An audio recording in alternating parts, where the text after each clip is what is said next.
അവരുമായിട്ട് മന്ത്രി 3 പ്രാവശ്യം ചർച്ച നടത്തി, ഞാൻ ചർച്ച നടത്തി. അവരുടെ പ്രശ്നം എന്ന് വെച്ച് കഴിഞ്ഞാൽ ഞങ്ങൾ മന്ത്രിസഭാ യോഗം എടുത്ത തീരുമാനം എല്ലാ വേക്കൻസികളും കമ്പൾസറി ആയിട്ട് റിപ്പോർട്ട് ചെയ്യണം. വേക്കൻസികൾ റിപ്പോർട്ട് ചെയ്യാത്ത ഹെഡ് ഓഫ് ദ ഡിപ്പാർട്ട്മെൻറ്റ്സിനെതിരെ നടപടിയെടുക്കുന്ന. കേരളത്തിൽ ഏത് ഡിപ്പാർട്ട്മെൻറ്റിൽ വേക്കൻസി ഉണ്ടെങ്കിലും ആ വേക്കൻസി ഫില്ല് ചെയ്യും. അവരുടെ പ്രശ്നം എന്ന് വെച്ച് കഴിഞ്ഞാൽ ഡിവിഷൻ ഫോളാണ്. ഡിവിഷനുകൾ കുറയുകയാണ്, കുട്ടികളുടെ എണ്ണം കുറയുന്നതുകൊണ്ട് ഡിവിഷൻ ഫോളാണ്. ഡിവിഷൻ ഫോള് വരുമ്പോൾ നിലവിലുള്ള അധ്യാപകരെ നമുക്ക് പ്രൊട്ടക്ട് ചെയ്യേണ്ടി വരും, വേണ്ടേ? അവരുടെ ജോലി കളഞ്ഞാൽ അവരോട് വീട്ടിൽ പോകാൻ പറയാൻ പറ്റുമോ? നിലവിലുള്ള അധ്യാപകർ 10-20 കൊല്ലമൊക്കെ ആയിട്ട് വർക്ക് ചെയ്യുന്ന അധ്യാപകരെ നമ്മൾ പ്രൊട്ടക്ട് ചെയ്യണം.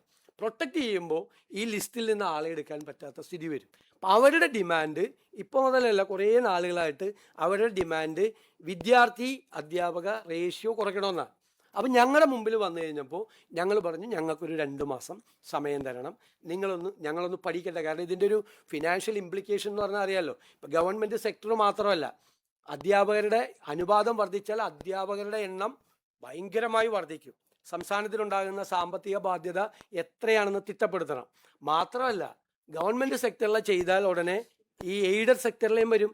എയ്ഡഡ് സെക്ടറിൽ ഇതേ പ്രശ്നം വരും. എയ്ഡഡ് സെക്ടറിലെ അധ്യാപകരെ അവിടെ പ്രൊട്ടക്റ്റ് ചെയ്യുകയാണ്, അവിടെയും ഈ ആളുകളെ അഡ്ജസ്റ്റ് ചെയ്യാൻ പറ്റാത്ത സ്ഥിതി വരും.